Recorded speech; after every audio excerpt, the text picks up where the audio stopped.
Como ustedes saben, durante este mes, del 14 al 24 de octubre, algunos de los hombres de nuestra iglesia tuvimos la oportunidad de estar en Líbano.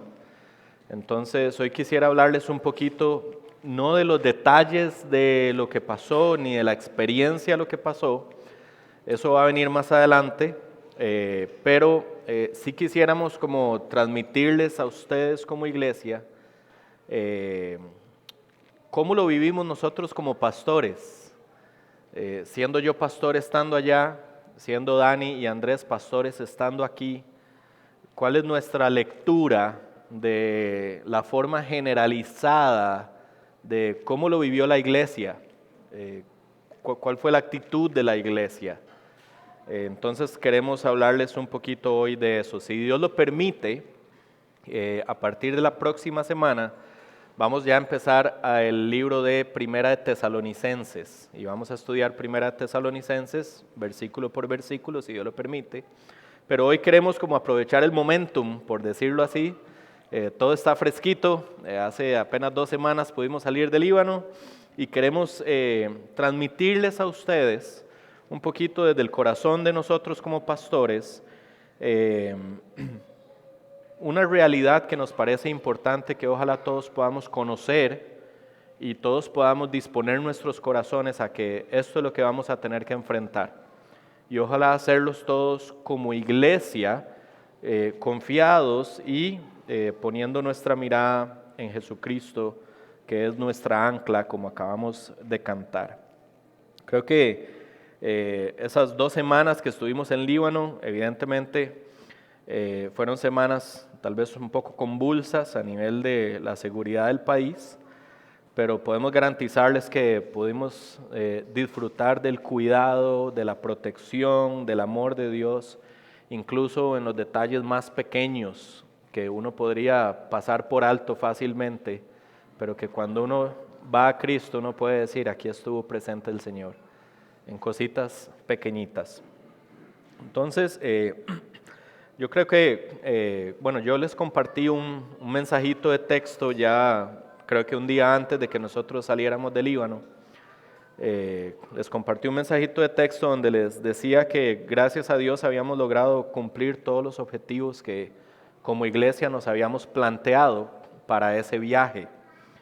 El primer objetivo, no están como en orden de prioridad, pero el primer objetivo era que algunos hombres de nuestra iglesia pudieran acompañarnos, pudieran tener la experiencia de estar en Líbano y que el Señor los ayudara a través de esa experiencia a discernir si el Señor eventualmente los estaría llamando a unirse a largo plazo al proyecto que nosotros tenemos como iglesia de establecer iglesias en Medio Oriente.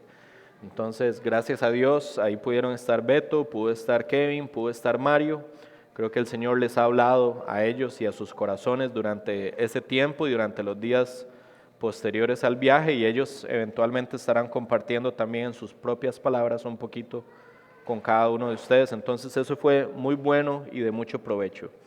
Un segundo objetivo era poder enseñar en la iglesia, aunque originalmente me habían invitado como para hacer un taller, digamos, o un seminario de cómo preparar el carácter de los líderes y la importancia de que los líderes de la iglesia, ya sea los que ya están en una posición de liderazgo, los que aspiran a una posición de liderazgo, puedan formar un carácter piadoso, que es determinante antes de entrar al ministerio, pero por causa de la situación del país y la crisis económica, se dificultó un poquito el traslado de algunos de esas personas, según me comentó Eli. Entonces al final no hicimos eso, pero en la providencia del Señor me permitió predicar 3 veces en la iglesia, y más adelante yo quisiera compartirles un poquito de cómo terminé la última prédica.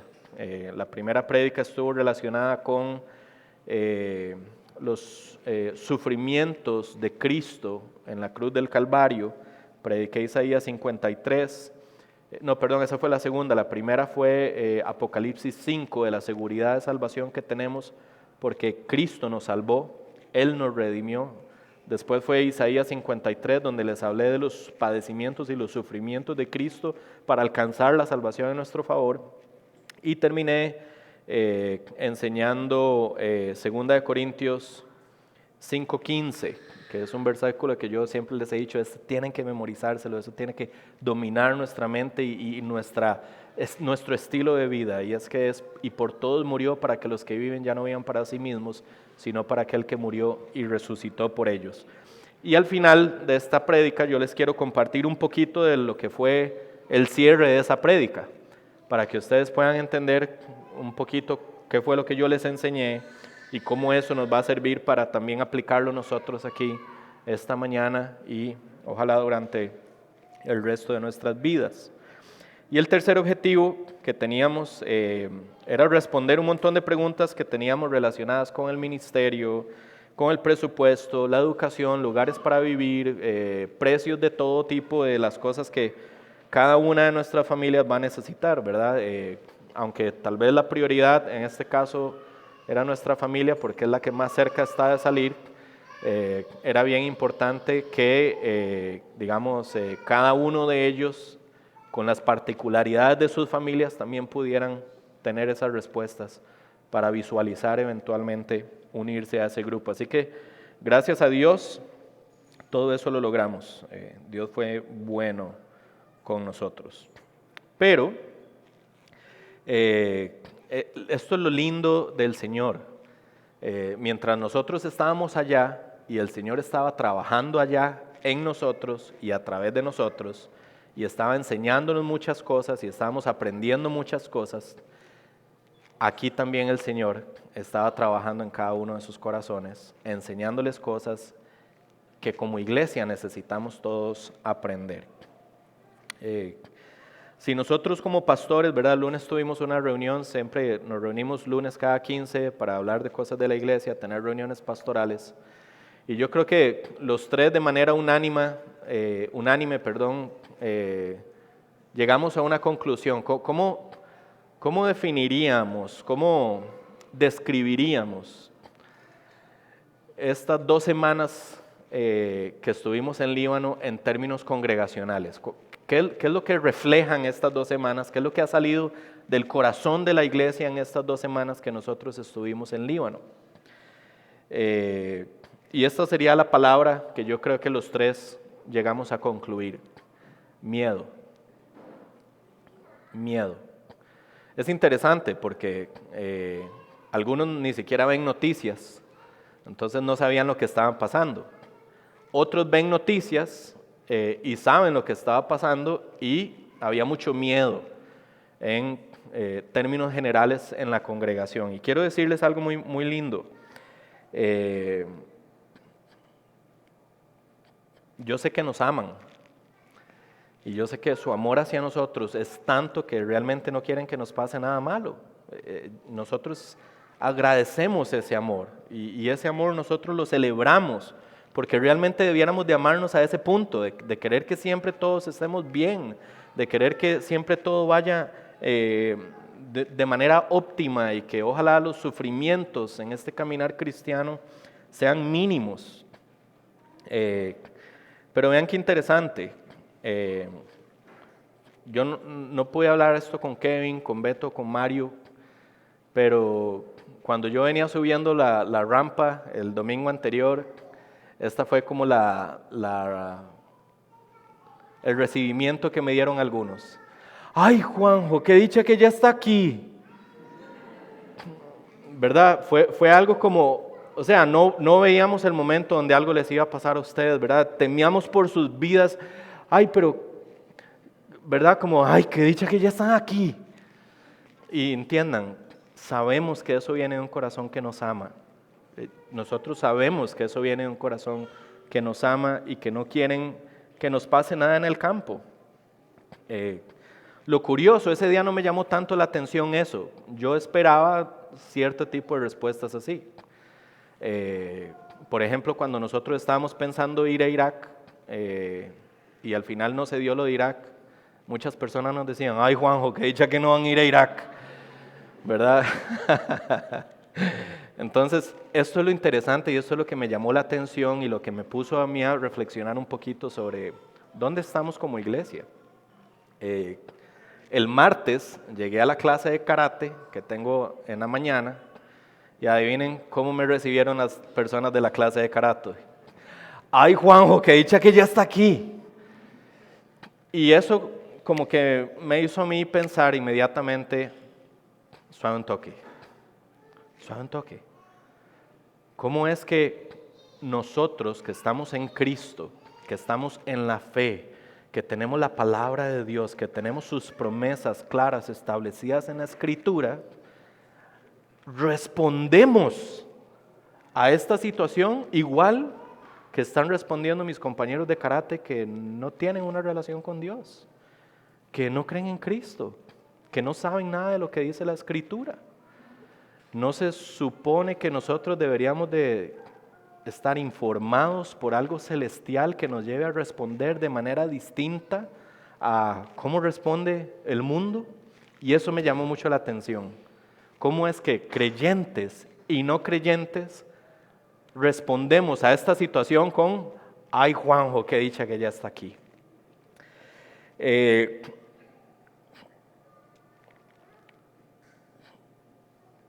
Creo que nuestro deseo como pastores ante esto no es decirles, estamos mal, estamos en una crisis, esto no debería estar pasando, no está en nuestro corazón eso, no es nuestro deseo hacerlo sentir mal con nuestra conclusión, digamos, de cómo percibimos a la iglesia en este tiempo, en absoluto.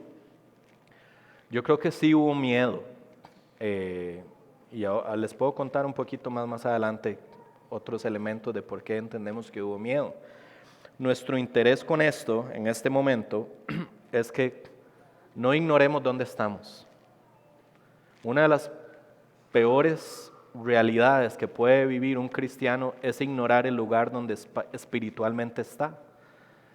Pensar que estoy mejor de donde realmente estoy. Eso es lo peor para un creyente. Lo mejor que le puede pasar a un creyente es, mira, esto salió de mi corazón, esto salió a la luz a través de nuestra experiencia en Líbano y reconocer, ok, esto es lo que como iglesia está sacando a la luz el Señor y entonces reconozcámoslo y empecemos a trabajar en eso. Y ese es nuestro deseo en esta mañana y nuestro deseo con miras a eventualmente el envío y el tiempo que familias puedan estar allá, es que reconozcamos, sí hubo temor, hubo miedo, y está bien, ¿ok? Pero no podemos quedarnos ahí en el miedo, tenemos que enfrentar el miedo, tenemos que informar el miedo con el Evangelio de Jesucristo, tenemos que predicarle a nuestra alma de lo que el Evangelio nos afirma, para que entonces en un futuro nosotros no seamos dominados por el miedo, sino por la fe y la esperanza de que nuestro Dios va a ser glorificado en esos lugares, aún a pesar de los riesgos que se tengan que correr. Entonces, ese es nuestro deseo, ¿verdad? Y creo que yo estoy convencido, por lo que dice Romanos capítulo 12, versículos 1 y 2, específicamente cuando dice, cambien su manera de pensar para que cambie su manera de vivir. Lo primero que hay que hacer es informar nuestras mentes, extraer la palabra de Dios a nuestras mentes para que entonces, llegando la palabra de Dios a nuestras mentes, nosotros podamos hacer el ejercicio de predicarle a nuestra alma, esto es lo que dice la palabra de Dios, esto es lo que tenemos que tratar de vivir y tenemos que esforzarnos para creerlo y vivirlo. Entonces yo quisiera tomar hoy el ejemplo de Pablo, para que podamos ver la forma gloriosa en la que Dios trabaja. Y puede ser que usted esté aquí hoy y usted nunca viera noticias y nunca se dio cuenta de qué era lo que estaba pasando. Puede ser que usted esté aquí hoy y usted sí viera noticias y tuviera miedo. Usted necesita escuchar esto. Lo que vamos a enseñar hoy, usted necesita escucharlo. Porque yo creo que si hay algo que el Señor ha confirmado a nuestra iglesia después de este viaje de 2 semanas, es que queremos seguir adelante con el plan de plantar iglesias en Medio Oriente y de establecernos primariamente en Líbano para aprender el idioma y de ahí poder tomar decisiones en función de la plantación de iglesias. Así que básicamente hacia allá vamos, ¿verdad? Pero entonces, si hacia allá vamos, ¿cómo tenemos que empezar a prepararnos en nuestros corazones para enfrentar esto como iglesia? Hay una verdad que sobresale de esta enseñanza, que voy a empezar con Hechos 9, versículos del 15 al 16, después voy a usar otros versículos complementarios, pero creo que Hechos 9, del 15 al 16, es la base, es el fundamento de lo que quisiéramos transmitirles a ustedes esta mañana. Y esta es la verdad que domina Hechos 9, del 15 al 16. Y es que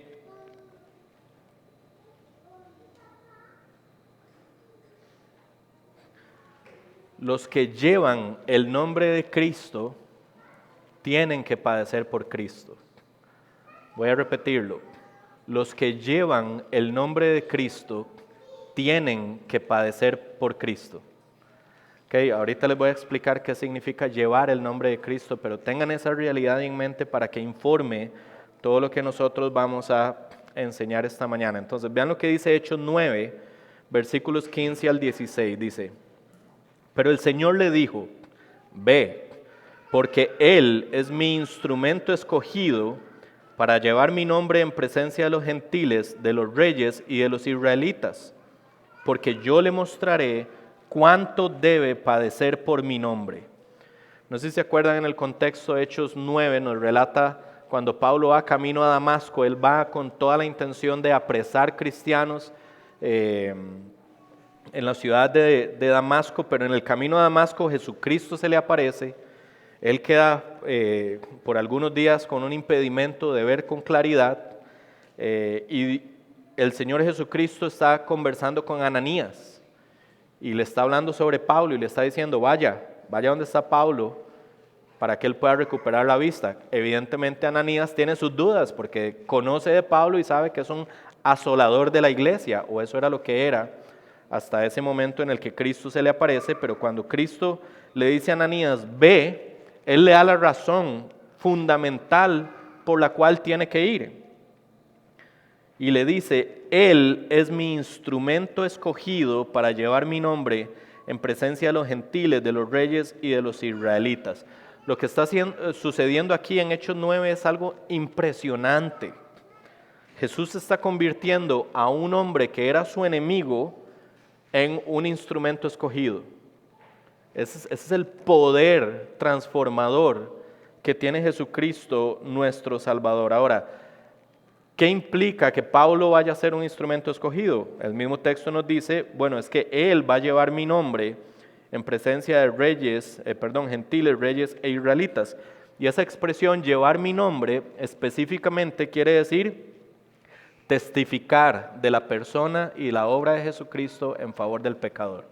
Entonces, cuando él está diciendo es que Pablo va a anunciar, va a testificar, va a proclamar, va a dar fe, por así decirlo, de quién es Cristo y de su obra en favor del pecador. Y esto lo va a hacer delante de gentiles, delante de reyes e incluso de los israelitas.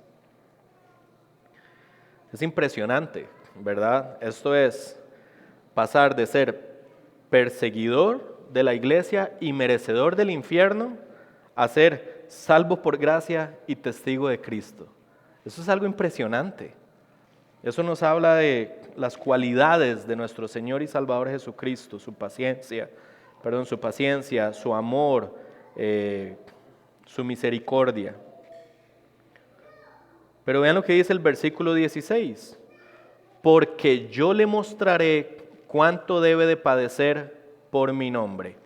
Y aquí es donde yo quería llegar con la introducción, ¿verdad? Cuando les hablé de lo que sale del corazón de la iglesia es temor, en términos generalizados. ¿Cómo enfrentamos el temor? Tenemos que saber qué es lo que nuestros obreros van a enfrentar. Tenemos que tener claro qué es lo que dice la Biblia de cómo es la vida de un misionero. cómo es la vida de una persona que es enviada por la iglesia a plantar iglesias en otros lugares.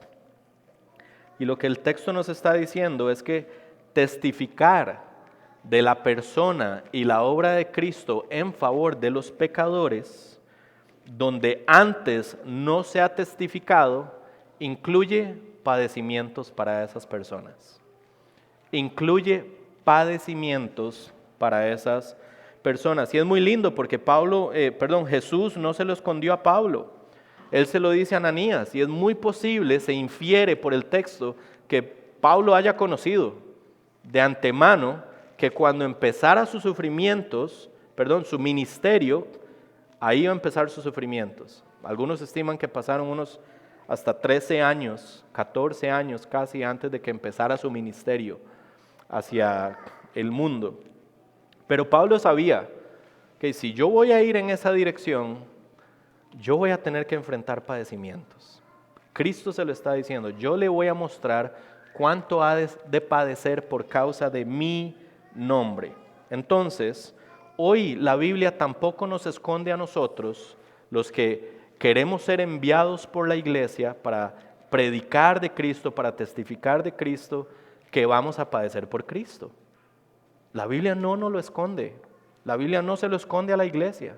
La Biblia está testificando, hey, hay que ir a predicar el evangelio, sí. Y tengan claro, iglesia, que esos que van a ir a predicar el evangelio van a padecer. No lo ignoren, van a padecer. Y tenemos que saberlo. La Biblia no nos engaña, la Biblia no lo oculta, la Biblia es clara en ese sentido. Un erudito que se llama Howard Marshall dice lo siguiente en su comentario sobre este versículo, dice: el libro de Hechos no pasa por alto el hecho que dar testimonio fiel de Jesús es una tarea costosa en términos de sufrimiento, del sufrimiento que le puede causar al portador de la buena nueva. Que lo que él está diciendo es que si usted quiere ser una persona que anuncia el evangelio, tiene que saber que va a haber sufrimientos en su vida. Tienes que saber que va a haber padecimientos en su vida. Entonces, hay al menos dos realidades importantes que me gustaría afirmar. Una ya la dije. Testificar de Cristo donde Él no haya sido predicado va a implicar padecimientos para el que vaya. Esa es la primera. Pero la segunda es que los padecimientos del portador de la buena noticia siempre van a ocurrir bajo la soberanía de nuestro Señor y Salvador Jesucristo. Eso tenemos que saberlo como iglesia. Entonces, vean los dos elementos que nos enseña hasta este momento lo que estamos viendo. Sí, nuestros hermanos van a padecer. Tal vez hoy somos Lau, yo, Elenita, Feli, que es nuestra familia. Tal vez en algún momento sean otras familias y tenemos que saber, van a padecer, van a sufrir. Es parte del ministerio de testificar de Cristo donde Cristo no ha sido predicado. Y tenemos que prepararnos ¿para qué? Para verlos sufrir y para verlos padecer. No podemos ignorar que esto no les va a pasar a ellos, porque la Biblia nos está diciendo esto va a pasar. Entonces, ¿qué debería hacer la iglesia? Prepararnos. ¿Para qué?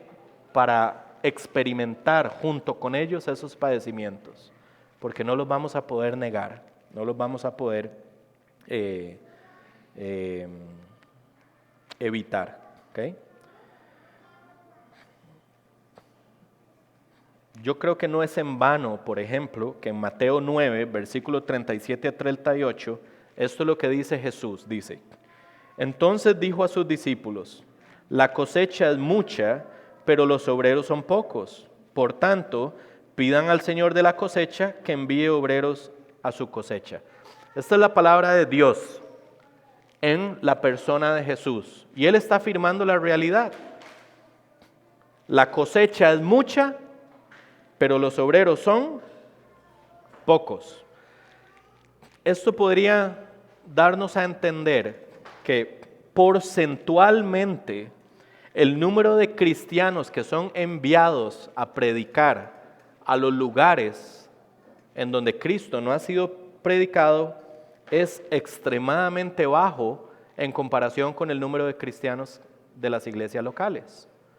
¿Okay? Si nosotros hacemos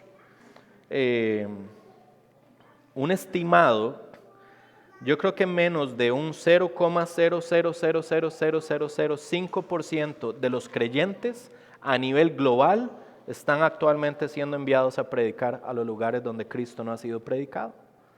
O sea, Cristo no dice que los obreros son pocos en vano, es la realidad, los obreros son pocos. Pero vean qué lindo, Él dice, por tanto, pidan al Señor de la miel que envíe, de la cosecha que envíe obreros a su cosecha. Y Él dice, aunque son pocos, hay. Y eso debiera darnos a nosotros esperanza. Porque a pesar de que el porcentaje es bajo, hay personas que están dispuestas a ser enviados. Hay personas que saben que esto va a ser de sufrimiento y sabe que esto acarrea padecimientos y aún así están dispuestos a ser enviados. Y eso es algo glorioso. Hay hombres y mujeres que están dispuestos a dejar la comodidad de sus vidas y abrazar un estilo de vida de sufrimientos y padecimientos por causa de la gloria de Dios. Y eso debiera de ser celebrado por la iglesia. Eso es una locura. Si lo viéramos desde una perspectiva humana, es una locura. Dejar sus vidas sabiendo que lo que le espera es sufrimientos y padecimientos. Mucha gente entendería esto como locura. Pero esa convicción de abrazar ese estilo de vida, familia, no es motivo de jactancia del obrero, no es motivo de jactancia de la persona que va a ser enviada, no. Es simplemente que la gracia del Señor ha apuntado a esta persona para hacer algo que pocos hacen. Y eso no lo hace mejor que los demás, no. Porque si lo hiciera mejor que los demás, estaríamos hablando de un creyente de otra categoría, no. Lo que estamos diciendo es que a la iglesia Dios le concede ciertas personas para que hagan esta labor. Y debiéramos de celebrar cuando en la iglesia estas personas toman ese paso y dicen, yo lo abrazo, yo me mando, yo le doy. Eso debiera de ser motivo de gozo para la congregación. Ahora les dije que algunas personas dirían, eso es una locura. Algunas personas dirían, esos son unos radicales. Yo pienso todo lo contrario. Yo pienso que la persona que está dispuesta a abrazar un estilo de vida de sufrimientos y padecimientos por causa de la gloria de Dios es una persona sensata. Es una persona sensata. Porque entiende quién es su Salvador, entiende que su Salvador gobierna y entiende que su vida está escondida con Cristo. Es lo más sensato del mundo. ¿Qué son 30, 40 años de sufrimientos y padecimientos en comparación con la gloria venidera? Entonces no es una locura, no es ser radical, es simplemente tener claro el Evangelio de Jesucristo, que por gracia se nos ha concedido tener esa claridad, no es para jactancia de ninguno. Entonces aquí es donde yo quisiera animarlos un poquito a ustedes y ojalá me puedan seguir en esto. En algunos momentos nosotros podríamos considerar, eso incluye sufrimientos, eso incluye padecimientos. Y cuando nosotros consideramos eso, a veces en nuestro corazón y en nuestras palabras, lo que sale es un deseo de disuadir a estas personas de que cumplan ese objetivo. Queremos como decirles, no, la verdad es que mejor no vayan. Es demasiado el riesgo, es demasiado el costo. Los peligros que pueden enfrentar en esos lugares son demasiados. Entonces, hay momentos donde yo personalmente, se los puedo decir con todo mi amor, he sentido que algunos de ustedes han tratado de disuadirnos de cumplir la voluntad del Señor.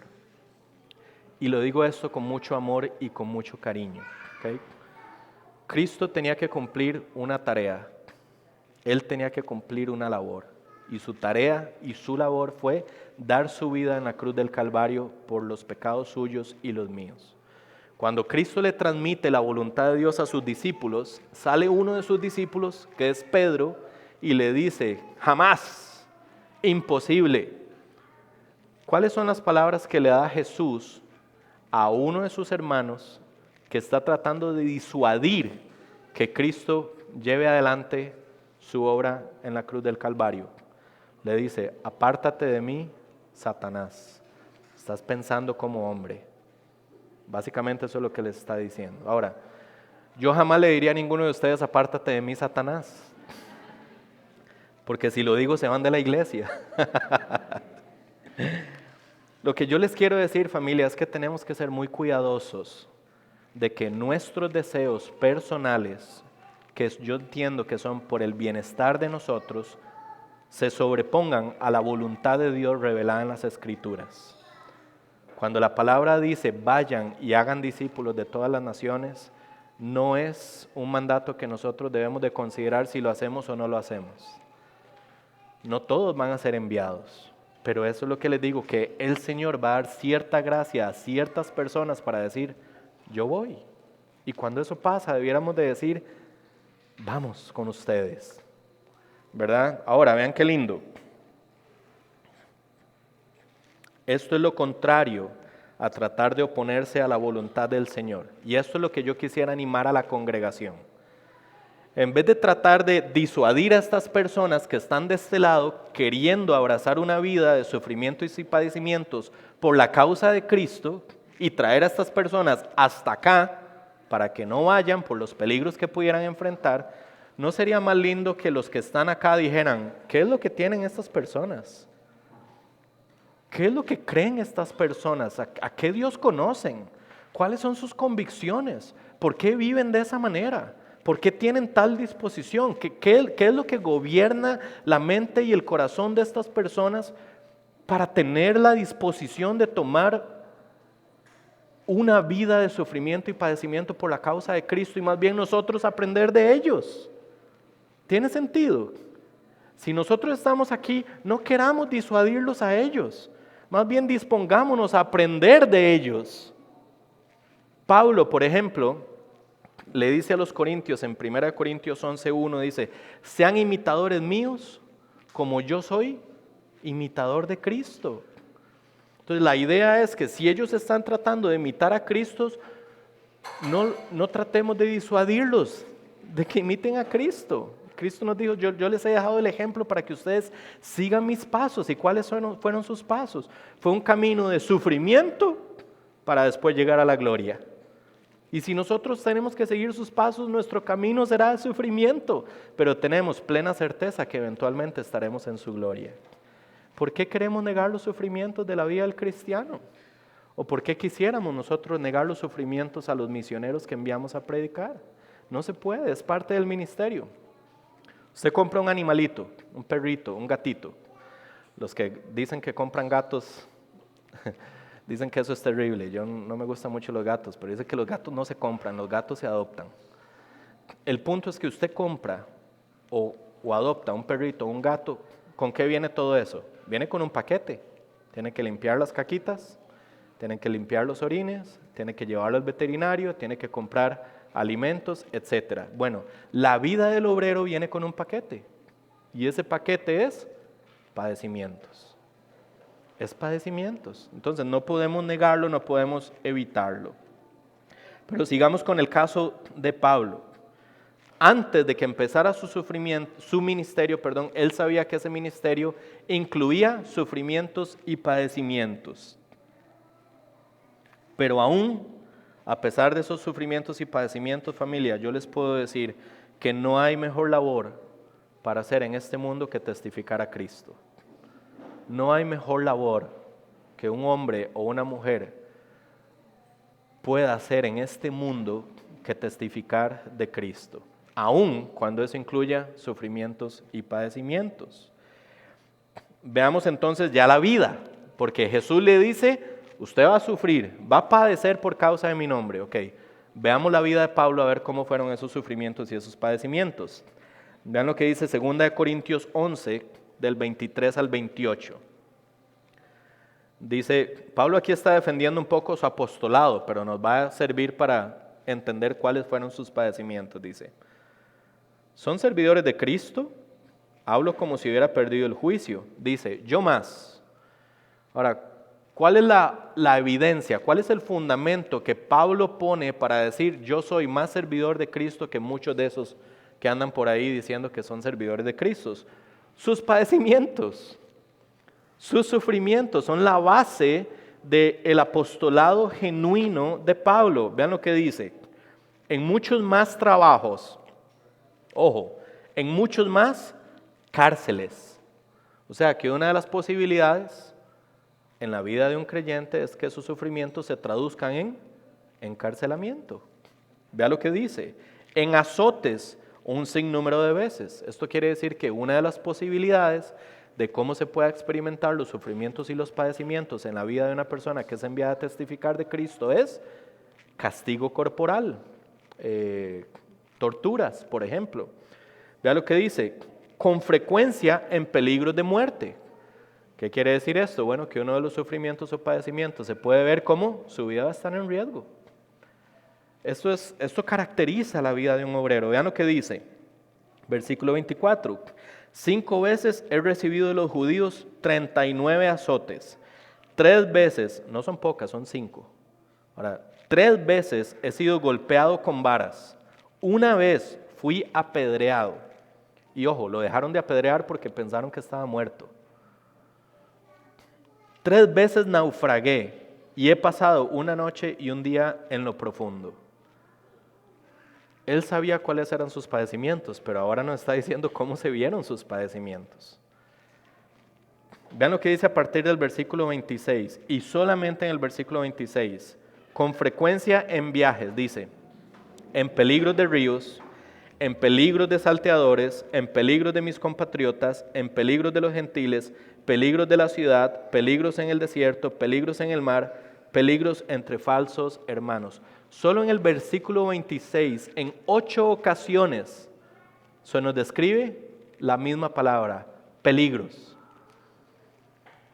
Y vean cómo dicen 27 y 28, en trabajos y fatigas, en muchas noches de desvelo, en hambre y sed, con frecuencia sin comida, en frío y desnudez. Además de tales cosas externas, está sobre mí la presión cotidiana de la preocupación por todas las iglesias.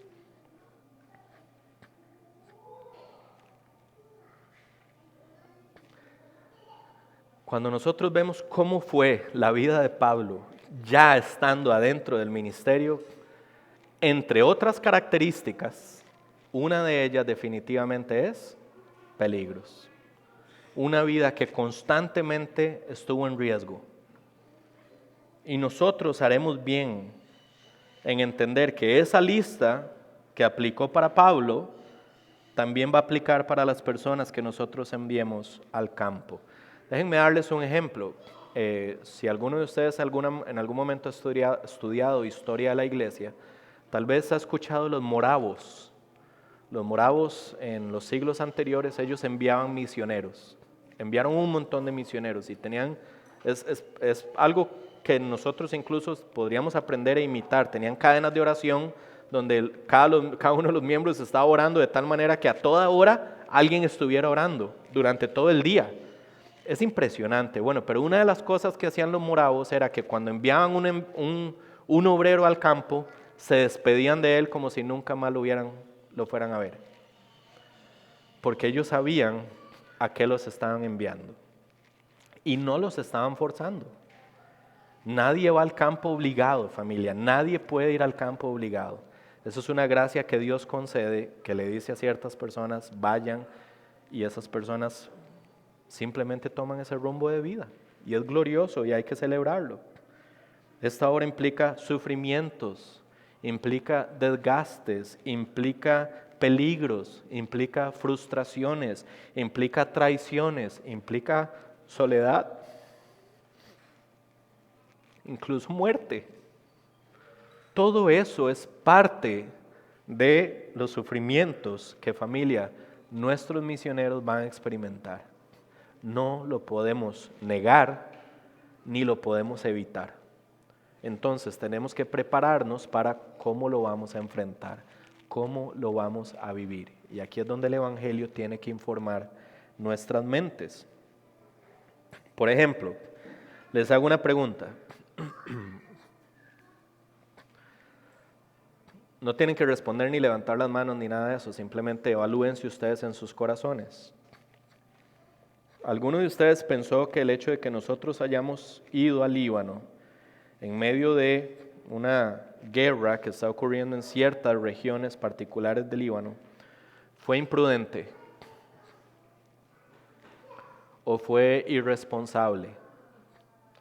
O que tal vez nuestros pastores fueron imprudentes o irresponsables por habernos enviado.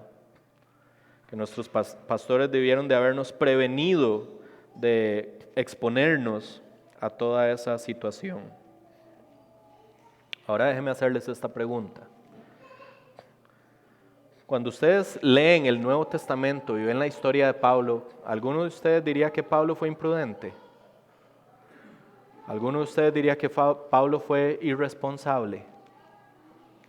Posiblemente nosotros no diríamos eso.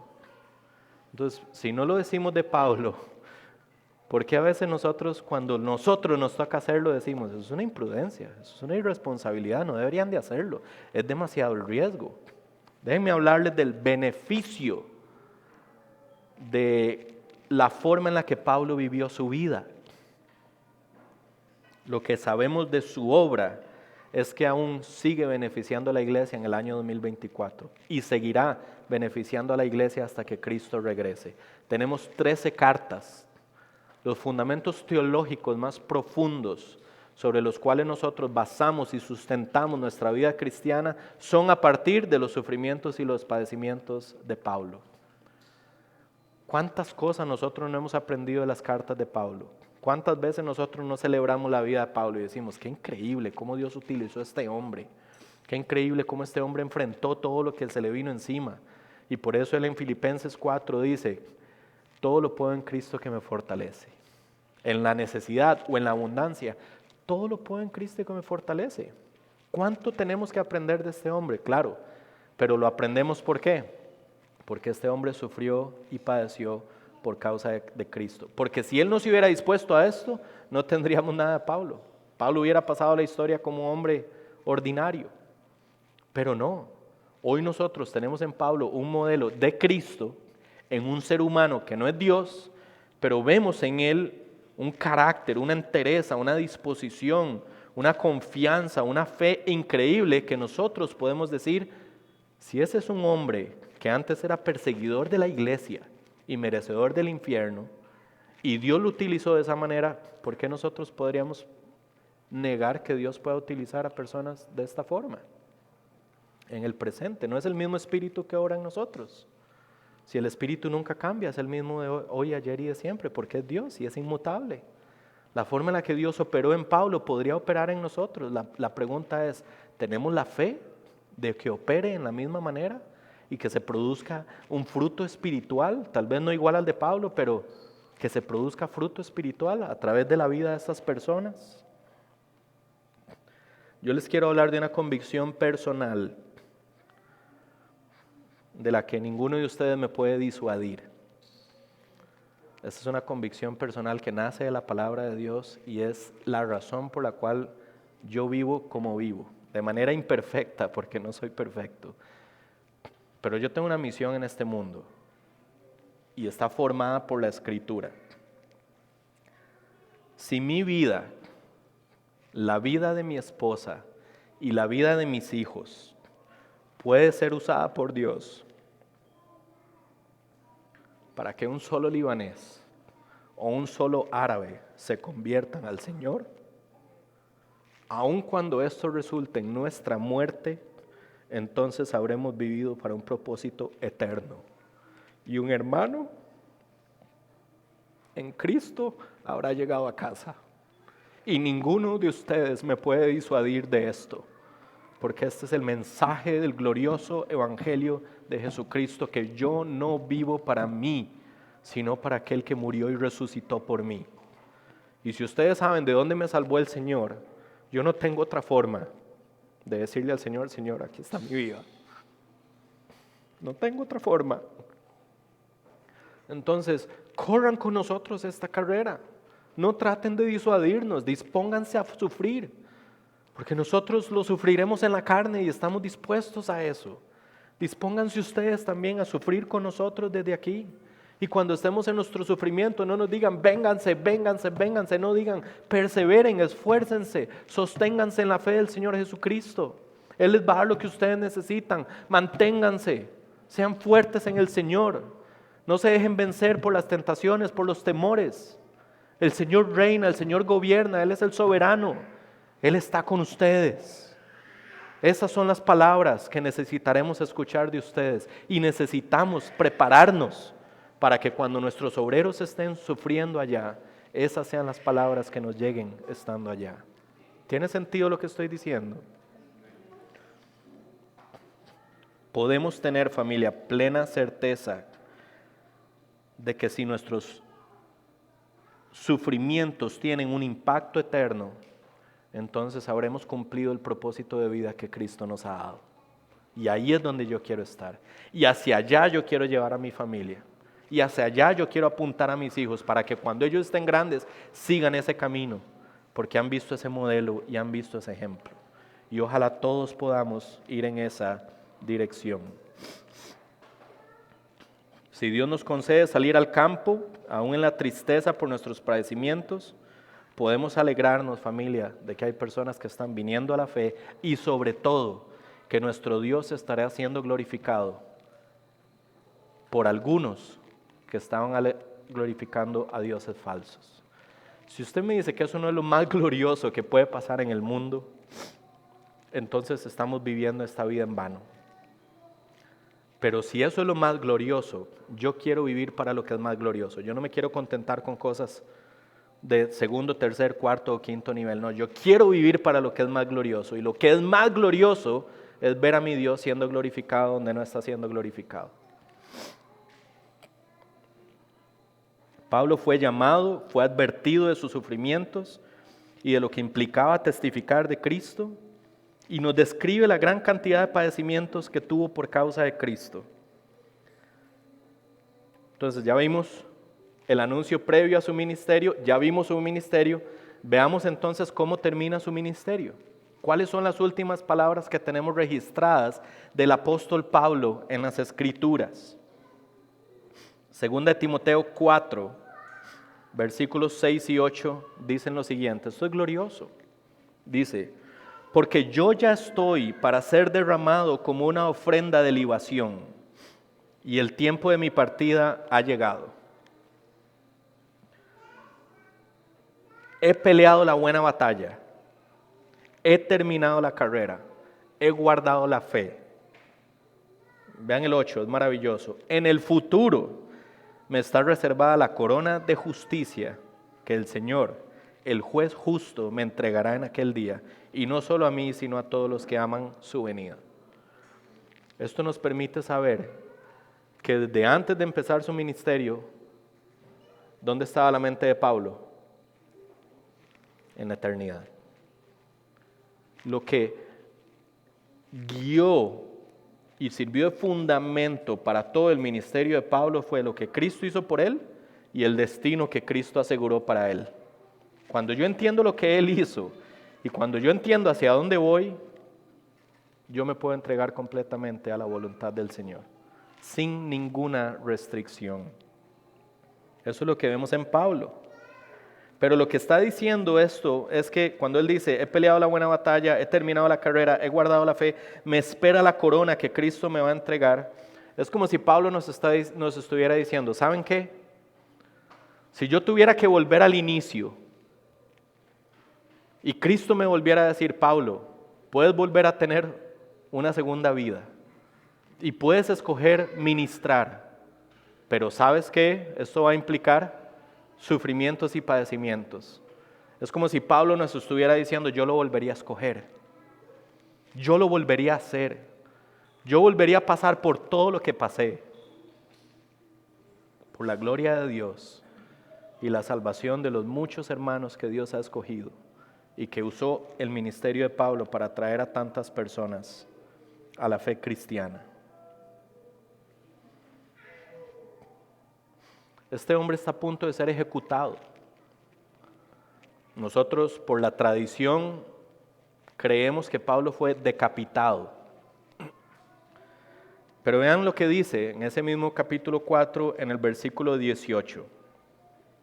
Esta es la convicción, es una persona que se mueve por convicción. Si esto es lo que yo creo, entonces yo vivo por esto. Y vean lo que dice: el Señor me librará de toda obra mala y me traerá a salvo a su reino celestial. La convicción de este hombre es que su destino eterno es el reino de Cristo. Y por tanto, Él me librará de toda mala, de toda obra mala. No necesariamente está diciendo Él me librará de la muerte, familia. Eso no es lo que Él está diciendo. De hecho, parece que algunos días después fue decapitado. Cuando Él está diciendo es que Él me va a librar de toda artimaña del enemigo que atente contra mi vida espiritual y mi lugar en Cristo. Y Cristo me afirmará en su presencia por la eternidad, aun cuando estos sufrimientos impliquen mi muerte. Eso es lo que Él está diciendo ahí. ¡Qué convicción más gloriosa! Y es que Pablo vivió con una perspectiva eterna, una perspectiva celestial. Y eso es lo que yo en muchas ocasiones, junto con Andrés y con Dani, les he dicho. La vida cristiana es como un péndulo que se mueve entre dos verdades que gobiernan nuestra vida: la salvación que Cristo alcanzó por nosotros en la cruz del Calvario y la plena certeza, seguridad y realidad que estaremos en su presencia por la eternidad. Estos dos extremos del péndulo son lo que dominan cómo vivimos hoy nosotros. Y si lo entendemos bien, entonces viviremos para su gloria, aunque esto incluya sufrimientos y padecimientos.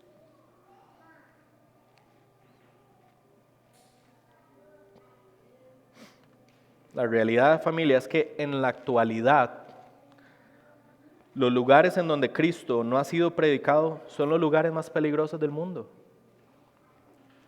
Eso no lo podemos negar. Y ahí es donde tenemos que recordar entonces que nuestra obediencia a la voluntad del Señor no es en función de si la situación o la condición del lugar es de peligro.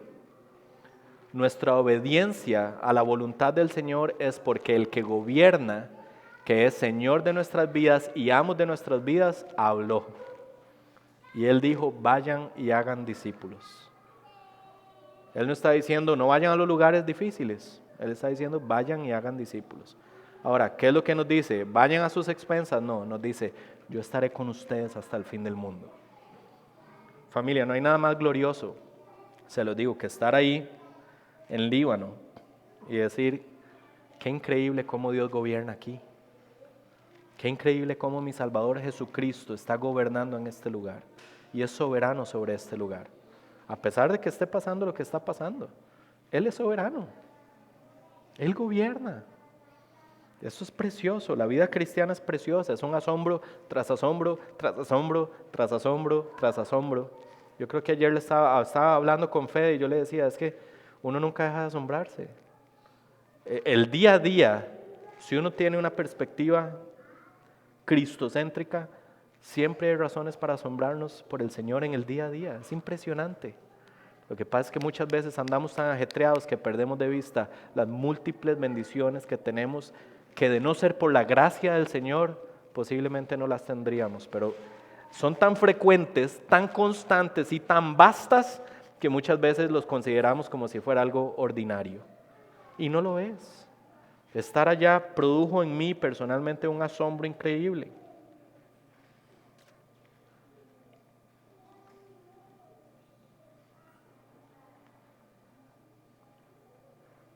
Esto es lo que yo les comparto y tal vez les he compartido en algunos otros momentos, es que nosotros como iglesia, esta es la vida cristiana, como iglesia siempre estamos en medio de una prueba. Siempre hay momentos difíciles y complejos en nuestra vida. No necesariamente. Entonces, ¿qué es lo que nosotros hacemos? Nos entrenamos para que cuando llegue la prueba, todo lo que hemos ido aprendiendo lo podamos aplicar en ese momento, ¿verdad? Bueno, familia, esta iglesia fue establecida en el 2010, desde el 2013 se estableció, queremos plantar iglesias en Medio Oriente y tenemos desde el 2013 de estar apuntando en esa dirección. Ahora es el momento donde como iglesia nos toca tomar todo lo que hemos aprendido y ponerlo en práctica. Porque ahora es que el Señor nos está llamando a vivir la realidad de poner un obrero en el campo, de mandar a una persona a un contexto de estos. Y entonces, aquí es donde nosotros tenemos que empezar a disciplinarnos y decir, ok, todo lo que hemos aprendido por tantos años, es el momento de vivirlo, de confiar en el Señor, de creer lo que hemos aprendido y ponerlo en práctica.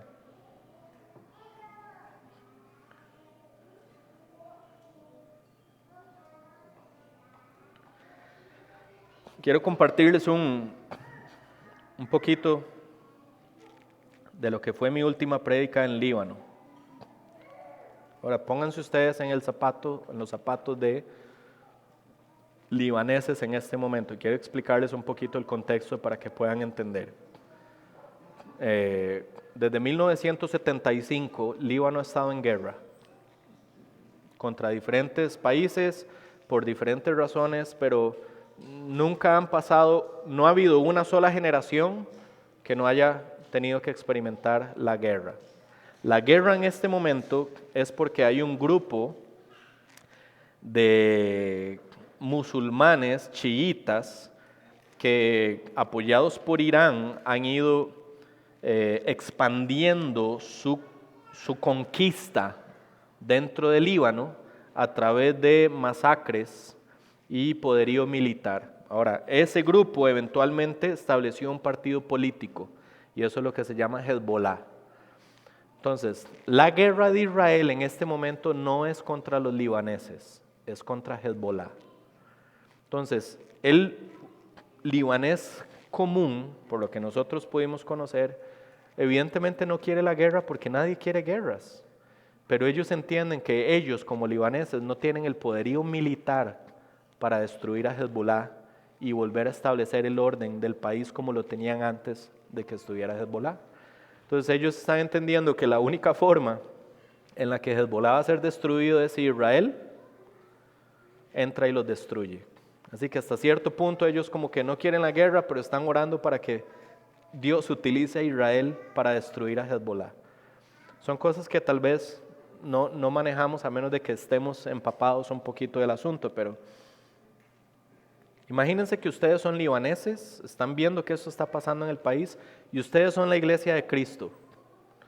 Ustedes son la iglesia de Cristo en ese lugar. Esto fue lo que yo les dije. Les dije, ustedes escogieron nacer en Líbano. ¿Ustedes escogen nacer en Costa Rica? No. ¿Ustedes escogieron nacer en Líbano? No escogieron nacer en Líbano. ¿Ustedes escogieron ser creyentes? No, el Señor los escogió a ustedes. ¿Ustedes escogieron nacer en este momento histórico? No, el Señor los escogió en Cristo para vivir este momento histórico. ¿Ustedes creen que Dios se equivoca? ¿O que Dios siempre actúa de manera perfecta? Bueno, en su actuar perfecto, Dios escogió que ustedes fueran la iglesia de Cristo en medio de este conflicto.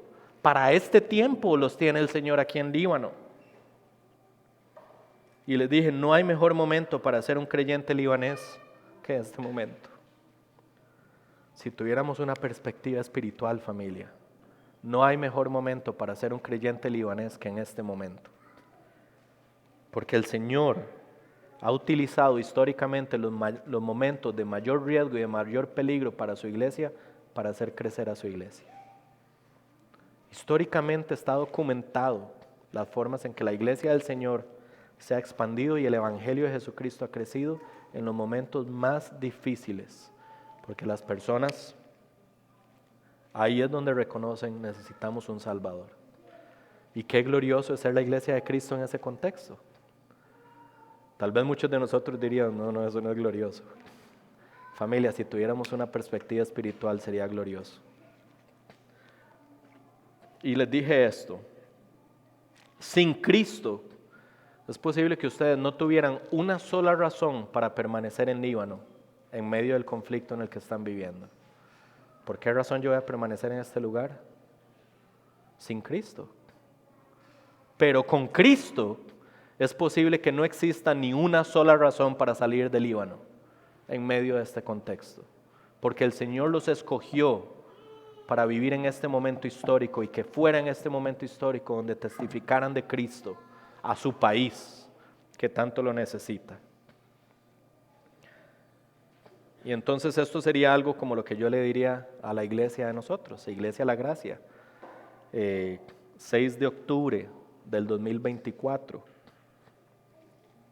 Sin Cristo, familia, no habría ninguna razón para irnos a meter al Líbano en medio de un conflicto militar como en el que está ocurriendo en este momento. Sin Cristo no hay razón. Eso sería una locura, verdaderamente. Pero con Cristo no hay razón para no hacerlo. Con Cristo es sensato hacerlo, porque nuestras vidas no nos pertenecen, le pertenecen a Él. Porque nuestras vidas no podemos considerarlas como de más valor que la gloria de su nombre. Es sensato entrar ahí, porque mi vida está escondida con Cristo, como vimos en Colosenses. Es sensato entrar ahí porque mi Dios es soberano ahí. Es sensato entrar ahí porque mi destino eterno está fijo y firme en las manos de mi Creador y mi Salvador. Es sensato entrar ahí porque la gloria de Dios es más importante que mi propia vida. Cuando yo lo veo a la luz del Evangelio de Jesucristo y todas las verdades que por años hemos estado predicando, ahora es el momento de aplicarlas. Y lo que me informa el Evangelio es, ¿cómo no entrar? ¿Cómo no entrar? Este es un momento histórico en el que podemos ir y ser luz en medio de las tinieblas. Muchos, como les digo, podrían pensar, eso es una locura, pero familia, informado por el Evangelio, para mí es sensato hacerlo.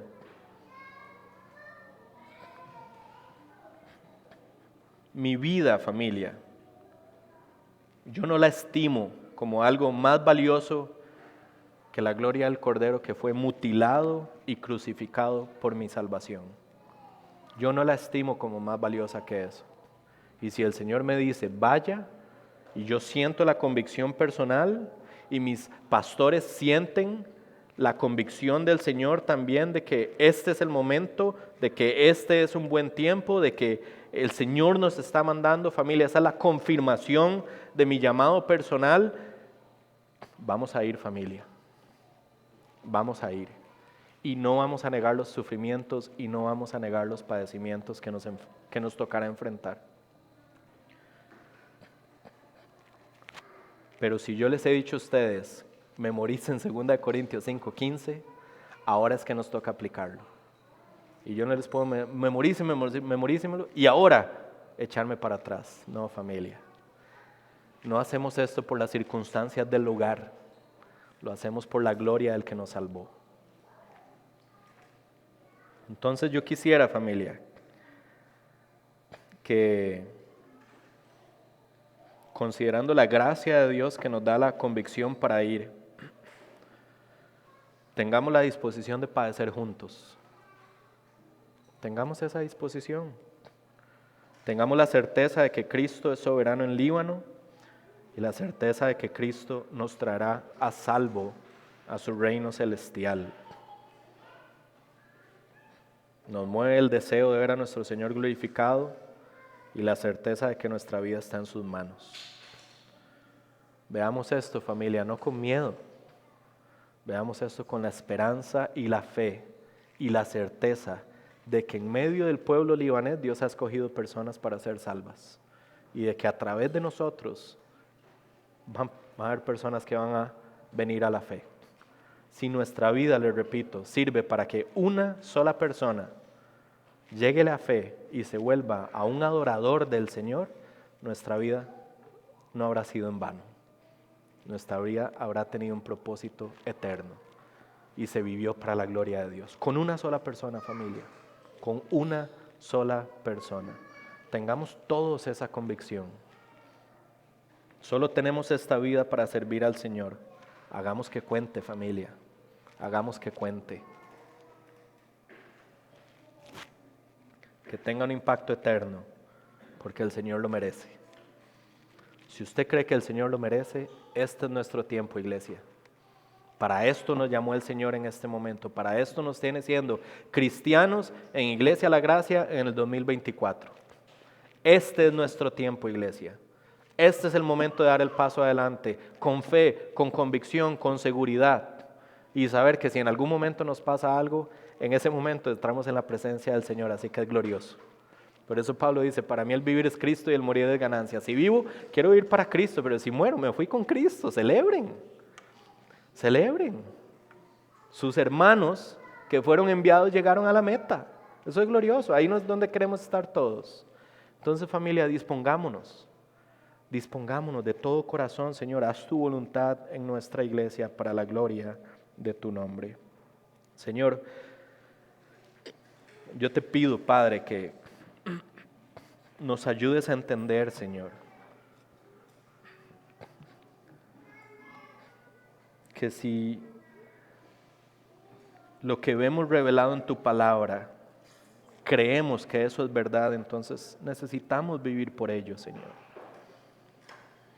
Ayúdanos, Señor, a como iglesia entender que sí, hay miedo, pero comenzar a informar ese miedo con las verdades del Evangelio, con una perspectiva eterna, con una perspectiva de vida que es para la gloria de tu nombre, Señor, para que ese miedo se vaya progresivamente transformando en fe, en seguridad, en certeza, en esperanza de ver tu nombre siendo glorificado donde hoy no es glorificado, Señor. Señor, si consideramos que tú eres merecedor de toda gloria, alabanza, honra y adoración, Señor, debería partirnos el corazón saber que hay lugares donde otros están siendo adorados y no tú, Señor. Señor, si te amamos y clamamos que eres nuestro Señor, Salvador, Señor, debería partirnos el corazón saber que están adorando al Dios del Islam, un Dios falso, satánico y pagano, destructivo, de guerra, cuando tú eres un Dios de amor, de justicia y de paz. Señor, ¿cuánto necesitan estos pueblos del Evangelio de Jesucristo, Padre? Y nosotros lo tenemos, Señor. Padre, no nos permitas que el temor nos prevenga, Señor, de cumplir tu mandato y testificar, aun cuando esto implique padecimiento, Señor. Danos la fe, Señor. Esta iglesia necesita más fe, Señor. Haz que nuestra fe sea robusta para sostener a nuestros hermanos allá, Señor, y que no vayamos a pensar que es irresponsable, no, Señor. Es sensato por quien tú eres y es sensato porque estamos en tus manos, Señor. Danos convicciones firmes, Señor, que nos sostengan como iglesia, a los que estén allá y a los que estén aquí, Señor, para que aun cuando tengamos que enfrentar la muerte de una de estas personas que enviemos, podamos ver esa muerte con gozo de que hicimos tu voluntad y nuestros hermanos llegaron a tu presencia. Permítenos, Señor, no estimar nuestra vida como algo más glorioso que la gloria de tu nombre, Señor. Y si recibimos de ti lo bueno, también nos disponemos a recibir de ti los sufrimientos. Llévanos, Señor, cada día a una comprensión más profunda, Señor, del valor de tu gloria, del peso de tu gloria, Señor, para que vivamos en función de ello. Y haz de Iglesia La Gracia la iglesia que tú quieres que seamos. Para la gloria de tu nombre te lo pedimos. Amén.